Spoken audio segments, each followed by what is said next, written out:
গল্প ভালোবাসার সীমারেখা। গল্প পর্ব ১ প্রথম দেখা। হানি ছিল খুবই সাধারণ এক ছেলে, চুপচাপ নিরীহ স্বভাবের। কথা কম বলতো, অথচ চোখে ছিল এক ধরনের গভীরতা, যেন হাজার বছর ধরে কোনো কথা জমিয়ে রেখেছে বলার অপেক্ষায়। সে বই পড়তে ভালোবাসতো, বিশেষ করে কবিতা। তার মোবাইলের নোটে লেখা থাকতো রবীন্দ্রনাথের কিংবা জীবনানন্দের লাইনগুলো। কলেজে ক্লাসের পরে ছায়াঘেরা গাছতলায় বসে হেডফোনে রবীন্দ্রসঙ্গীত শুনে কাটিয়ে দিত সময়। হানির নিজের কোনো বন্ধু ছিল না বললেই চলে। কিছু ছেলে মেয়ে তাকে বোরিং বলে ডাকত, কেউ কেউ পেছনে টিপ্পনি ডাকত, কিন্তু সে কিছু বলতো না। সে যেন নিজের একটা জগতে বাস করত, সেই জগতে কেউ প্রবেশ করার অনুমতি পেত না। একদিন কলেজে নতুন সেশন শুরু হলো, নতুন ক্লাস, নতুন মুখ। হানি যথারীতি চুপচাপ একটা বেঞ্চের এক কোনায় গিয়ে বসে পড়ল। হঠাৎ করেই ক্লাসরুমে প্রবেশ করলো একটা মেয়ে, চোখে মুখে অদ্ভুত এক আত্মবিশ্বাস। হেঁটে চলার ভঙ্গিমায় যেন একটা স্বাধীনতা ফুটে উঠেছে। তার নাম আয়াত। প্রথম দিন থেকেই আয়াত ছিল একদম আলাদা, প্রাণবন্ত, সরব আর মিষ্টি একটা হাসি তার মুখে লেগেই থাকত।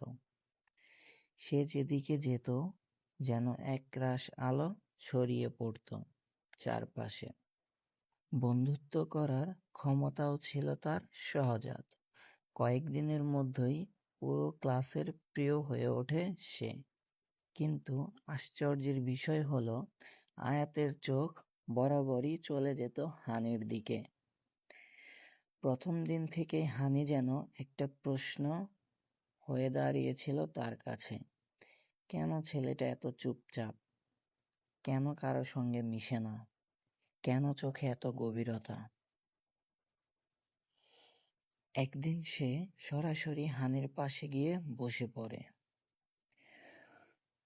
আর হানিকে বলে, তুমি সবসময় একা একা থাকো কেন? হানি একটু চমকে তাকায়, বলে, কারণ একা থাকতেই আমার ভালো লাগে।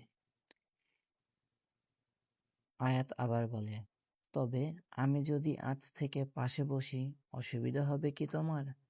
হানি বলে, না, তুমি চাইলেই বসতে পারো।